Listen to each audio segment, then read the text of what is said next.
Hola, muy buenas tardes a todos. En primer lugar, agradecer la invitación de la Universidad de La Matanza, en la persona de María José Rodríguez, para participar de este espacio de debates y combates, para conversar un poco acerca de una doctrina que en los últimos años ha adquirido relevancia cuando se trata de examinar planteos que involucran el derecho a la igualdad y a la no discriminación, vinculado con grupos que podemos definir como vulnerables. Ya veremos por qué razones. Para enmarcar esta charla en un contexto que ayude a que el tema sea un poco más tangible para todos, me gustaría proponerles que pensemos la teoría desde el actual contexto de pandemia que atraviesa el mundo y que atraviesa la Argentina. Esta situación, es decir, el contexto de pandemia, ha dado lugares, ustedes ya habrán visto, a regulaciones de lo más diversas en cuanto a su naturaleza jurídica, ¿sí? Decretos provinciales, DNU, reglamentos, leyes provinciales, resoluciones, decretos municipales, ordenanzas, ¿sí? Digamos, regulaciones que nos han clasificado a nosotros como ciudadanos de las más diversas formas. Así encontramos, ¿no?, que nos han clasificado en función de si nuestra patente terminaba en par o impar, nuestro documento también terminaba en número par o impar para salir determinados días a la semana, si somos personal esencial o no esencial para tomar un colectivo, si somos runners o no runners para salir a practicar un deporte. Estas clasificaciones no son muy problemáticas. En cambio, hay otras clasificaciones, por ejemplo, aquellas que distinguen en razón de la edad a los niños, niñas, adolescentes, o en razón de la edad a los adultos mayores, o aquellas que diferencian considerando cuáles son las características de infraestructura del barrio donde habitan ciertos grupos de personas, que pueden ser más problemáticas porque con relación a ellas se puede activar la aplicación de la doctrina de las categorías sospechosas.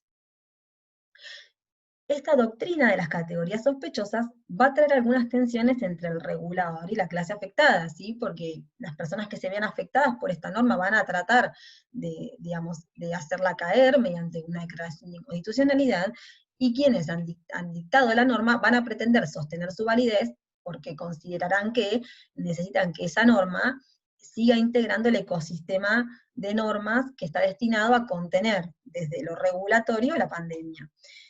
Aquí adquiere entonces mucha relevancia la función preventiva del derecho en cuanto al diseño y a la argumentación, ¿sí?, para sostener esta norma, sea al momento de dictar estas regulaciones o al momento de defenderlas judicialmente.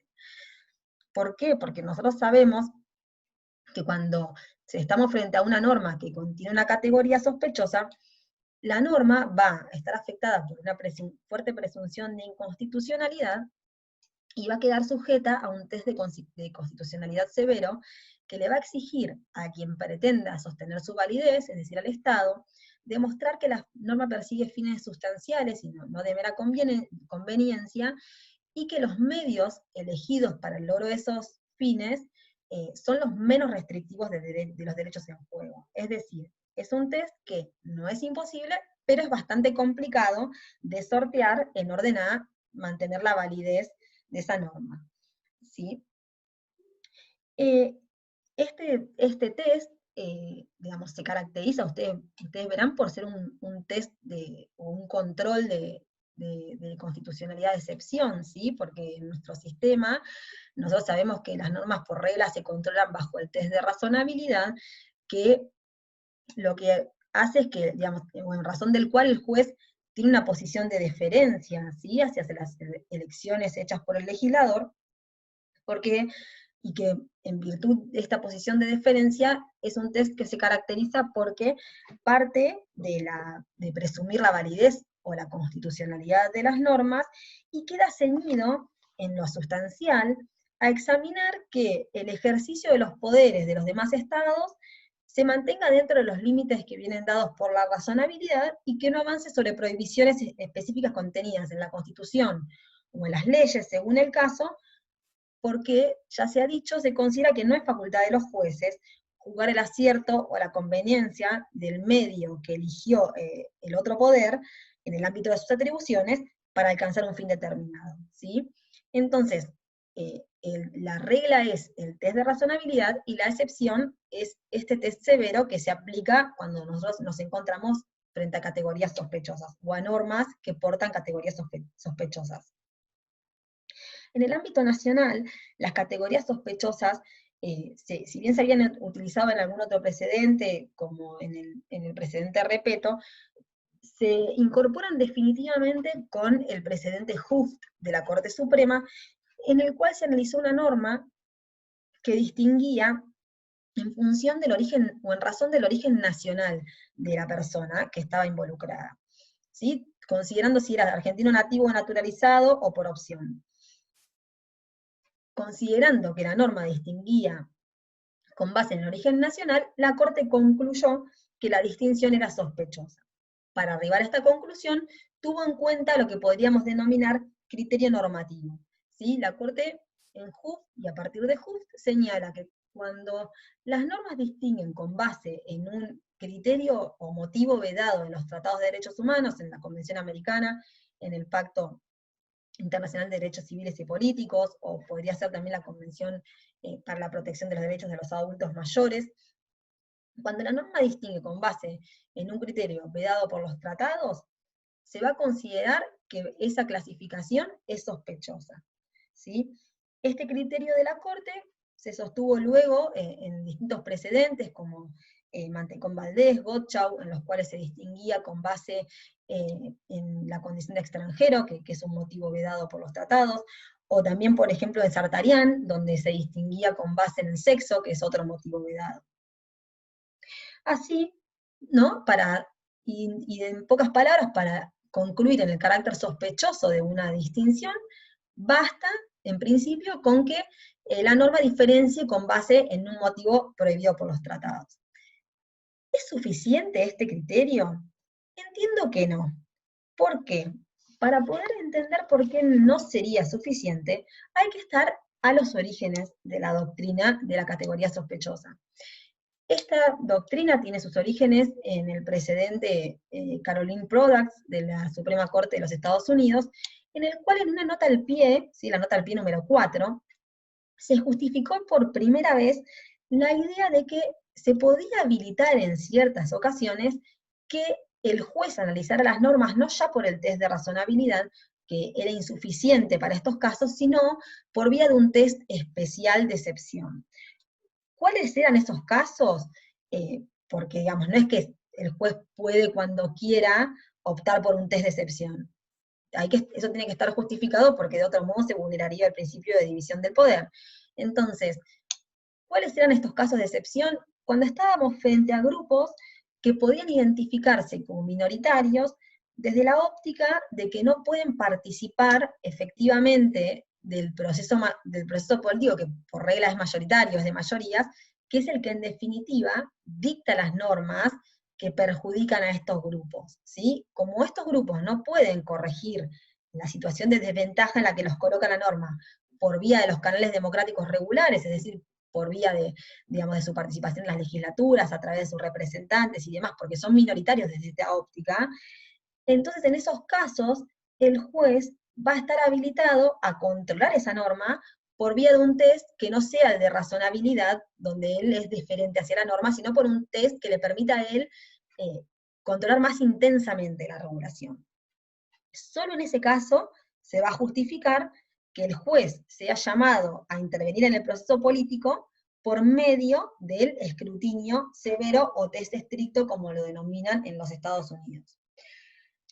De este modo, entiendo que estamos en condiciones de concluir que cuando una norma distingue con base en un criterio prohibido, va a ser potencialmente sospechosa, ¿sí?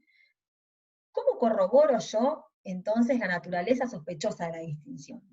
Insisto, es necesario que yo corrobore o compruebe que estoy frente a un grupo que tiene deficiencias para corregir su situación de desventaja por vía de los canales democráticos regulares, porque eso va a ser lo que me va a habilitar a usar el test severo o estricto sin vulnerar la división de poderes.